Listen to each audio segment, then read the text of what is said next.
पण त्यांच्या दोघांच्या मध्ये कोण आले नाही दिसला. मृदंगाचार्य वाजवीत होत, मृदंगाचार्य वाजूला लक्षात आलं नाही ताजुद्दीन बाबाची अवस्था काय झाली. पण मला त्यांचा एक अतिशय प्रिय शिष्य होता जवळ बसलेला. जवळ बसत असतो कधी मी तो बसायचो जवळ. महाराज त्यांना नीट माहित होता गुरुच्या उजव्या बाजूला बसावं आणि डाव्या बाजूला पत्नीची जागा आहे, म्हणजे गुरुच्या आईची जागा आहे. म्हणजे कोणाची? गुरुपत्नीची. ती आई आहे म्हणून गुरुच्या डाव्या बाजूला कधी बसू नये, गुरुच्या आसनावर कधी बसू नये.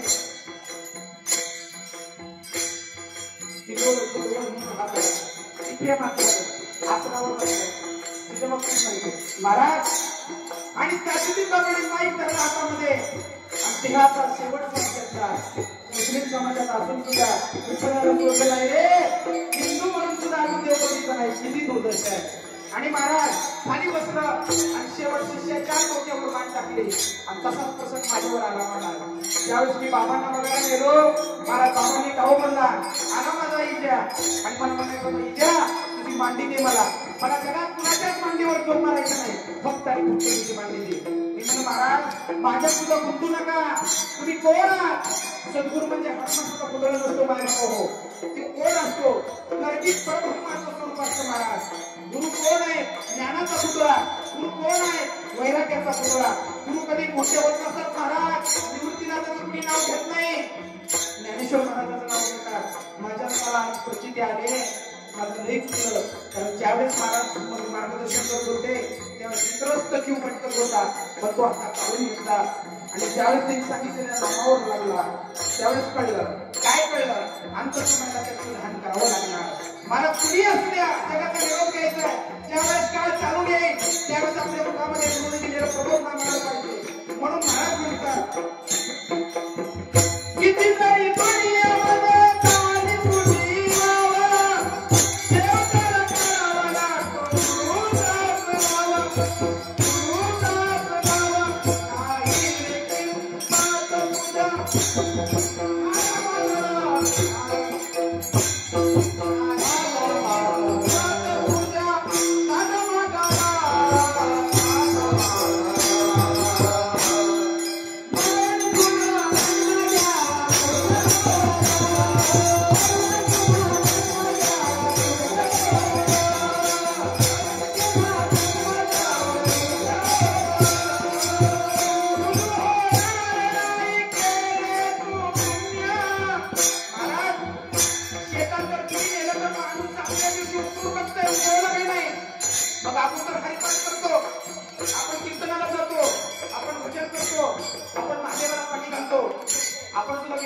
पाहिजे हे पुण्य का उगवत नाही, कुठेतरी चुकतंय, काहीतरी आपल्या हातात घडतंय.